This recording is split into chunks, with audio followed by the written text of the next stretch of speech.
Recent leaks have hinted at the arrival of a new lineup, including the Garmin Fenix 8 and potentially the Epix 3, signaling that it might be wise to hold off on buying a new sports watch just yet. Even though the latest updates, like the Epix Pro Gen 2 and Fenix 7 Pro, only came out last May, all signs point to Garmin launching a completely new generation next year.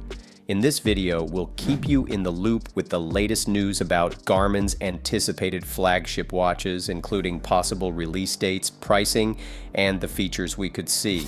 What's up, guys? I'm back with you. Before starting the video, I strongly recommend you to subscribe to Watch Da Vinci if you are going to buy a new smartwatch in 2024. So let's get started. First, when are the Garmin Fenix 8 and Epix 3 expected to drop? Earlier this year, we speculated that based on previous Fenix and Epix release patterns, a summer 2024 launch seemed likely for the next generation. Now that prediction seems spot on. This is a bit unexpected, as Garmin has had a somewhat unpredictable schedule for releasing this series over the years. A major leak suggests the Garmin Fenix 8 will be available in early September. In July, Finnish retailer Multitronic mistakenly posted placeholder pages for the Fenix 8 series, all indicating an estimated delivery between September 4th-6th. A release around this time aligns well with the annual IFA Tech Expo in Berlin, also set for early September. But what does this mean for the Epix 3? Let's dig into that.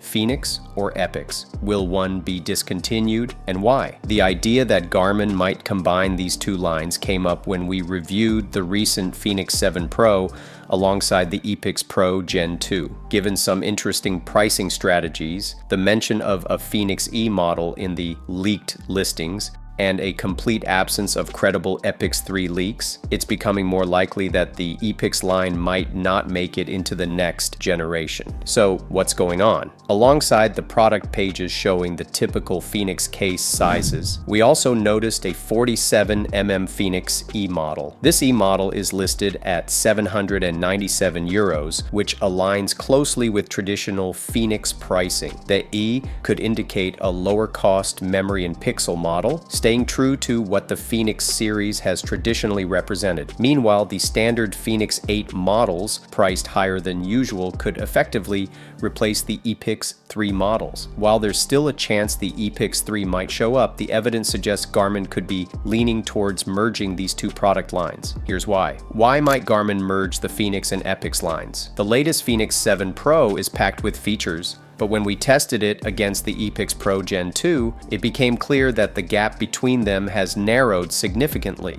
At this point, the unique selling points of each are becoming less distinct. The Enduro 2, for instance, offers longer battery life and a similar design, while the Epix Gen 2 provides superior displays with still respectable battery life.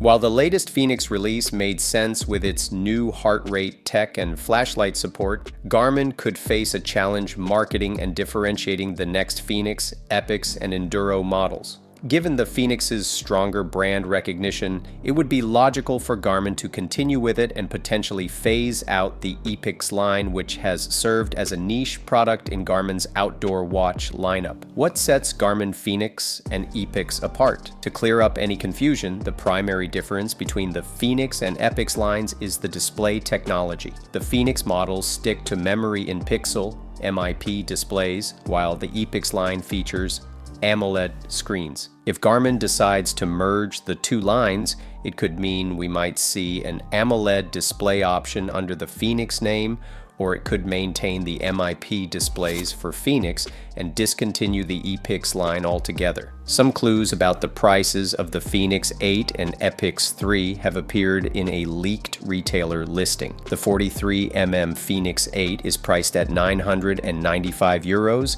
the 47mm Fenix 8 at 995 euros, and the 51mm Fenix 8 at 1095 euros. The price for the 47mm Fenix 8E is also listed at 797 euros. As mentioned, these prices are closer to those of the Epix Pro Gen 2 than the Fenix 7 7th Pro. We'll have to wait and see if an Epix 3 is in the works, but based on this information, it might be a pricey release if it does happen. Garmin Fenix 8 and Epix 3. What new features might we see? With a 2024 launch seeming likely, it's worth speculating about the potential features of the new generation. Here are 6 educated guesses. Some based on patents, some on trends, and others just on what we're hoping for. 1. Cellular capabilities. We're really hoping Garmin finally adds cellular support in the next generation, especially for those long runs where carrying a phone for safety feels unnecessary. Garmin hasn't added significant cellular features since the Forerunner 945 LTE in 2021. So this is a long overdue upgrade. We get that Garmin's focus is on sports watches rather than smartwatches, but it seems odd for a high-end 2024 model not to include this option. 2. Enhanced SPO. 2. Monitoring with Apple dealing with legal battles over blood oxygen tech patents. Garmin has been working on its own advancements. A recent patent hints at a system using 3 light sources to improve SPO2 measurement accuracy. While it's uncertain if this tech will make it to the next Fenix or Epix, an improvement would be welcome, especially considering the battery drain from current SPO2 monitoring. 3. Better charging options. We were expecting to see the faster wireless charging introduced with the Mark Gen 2 in 2022 make its way into the 2023 Pro models, but it didn't happen. Garmin has been unusually tight-lipped about whether this feature will roll out to other models. With the next generation on the horizon, it seems like a good time for Garmin to expand this feature beyond the Mark line. Whether they improve it further or not, we just hope to see the end of those old-school charging cables. 4. Longer battery life. Even though Garmin's AMOLED watches already lead the market in battery life, it's likely they'll push for even longer battery life in the next models. This might also be a reason why Garmin could merge the Fenix and Epix lines. If they can extend AMOLED battery life to 8-10 days, the MIP watch's biggest advantage would be significantly reduced. 5. Display enhancements. Improving the display for these 2 lines is tricky because of the difference between MIP and AMOLED screens. Garmin did improve the pixel clarity and backlight on the Fenix 7 Pro, so we might see similar refinements in the Fenix 8. While the Epix already has a high-quality AMOLED display, Garmin might push the envelope further, increasing brightness and detail to better compete with the likes of the Galaxy Watch Ultra and Apple Watch Ultra 2.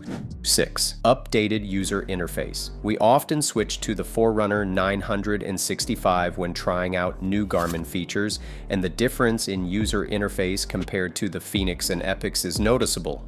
The newer Forerunner UI feels much more modern and makes interacting with widgets, data screens, or apps like Spotify faster and more intuitive. Garmin will likely aim to unify the UI across its devices, but whether the new Forerunner UI will make its way to the MIP Fenix models is unclear. Regardless, we hope some form of UI update is in the works.